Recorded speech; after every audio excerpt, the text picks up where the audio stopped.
ആശാവർക്കർമാരുടെ സമരത്തിന് പിന്തുണ പ്രഖ്യാപിച്ച് കായംകുളത്ത് കാക്കനാട് ജംഗ്ഷനിൽ SUCI കമ്മ്യൂണിസ്റ്റ് പാർട്ടി പൊതുസമ്മേളനം സംഘടിപ്പിച്ചു. ജില്ലാ സെക്രട്ടേറിയറ്റ് അംഗം ടി മുരളി ഉദ്ഘാടനം ചെയ്തു.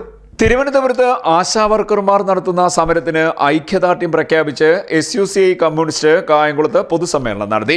കാക്കനാട് ജംഗ്ഷനിലാണ് പൊതുസമ്മേളനം സംഘടിപ്പിച്ചത്. സമ്മേളനം ആലപ്പുഴ ജില്ലാ സെക്രട്ടേറിയറ്റ് അംഗം ടി മുരളി ഉദ്ഘാടനം ചെയ്തു. ഈ പറഞ്ഞ 913 കോടി 24 ലക്ഷം രൂപ അതിൽ ആശമാർക്ക് ഇൻസെന്റീവ് കൊടുക്കുന്നത് നമുക്കറിയാം. കേന്ദ്ര ഗവൺമെന്റ് കൊടുക്കുന്നത് 2000 രൂപയാണ്. ഈ 2000 രൂപ വെച്ച് 26,125 ആശമാർക്ക് ഒരു ദിവസം കൊടുക്കേണ്ട കൂലി നമുക്ക് ഗുണിച്ച് കണ്ടുപിടിക്കാം. ഒരു വർഷത്തേക്ക് കൊടുക്കേണ്ട കൂലി 12 കൊണ്ട് ഗുണിച്ച് കണ്ടുപിടിക്കാം.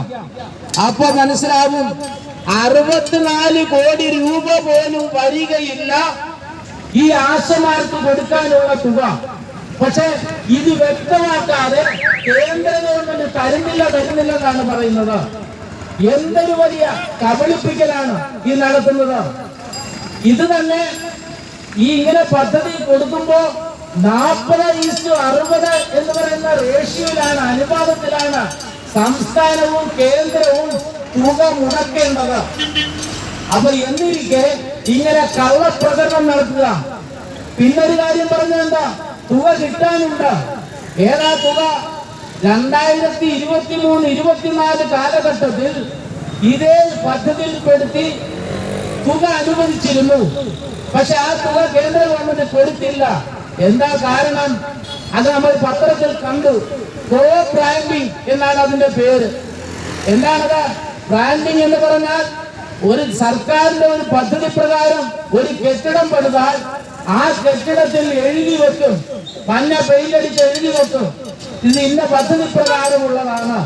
അപ്പൊ കേന്ദ്ര ഗവൺമെന്റ് പറഞ്ഞു, ഞങ്ങൾ വരുന്ന ഈ പൈസ ഉപയോഗിച്ചിട്ടാണ് ഇത് നടപ്പിലാക്കുന്നതെങ്കിൽ മഞ്ഞ പെയിന്റ് അടിച്ച് കേന്ദ്ര ഗവൺമെന്റ് ചില സിംബലൊക്കെ അതിൽ കൊടുക്കണം, ഇന്ന പദ്ധതിയാണെന്ന് എഴുതണം എന്ന് പറഞ്ഞു.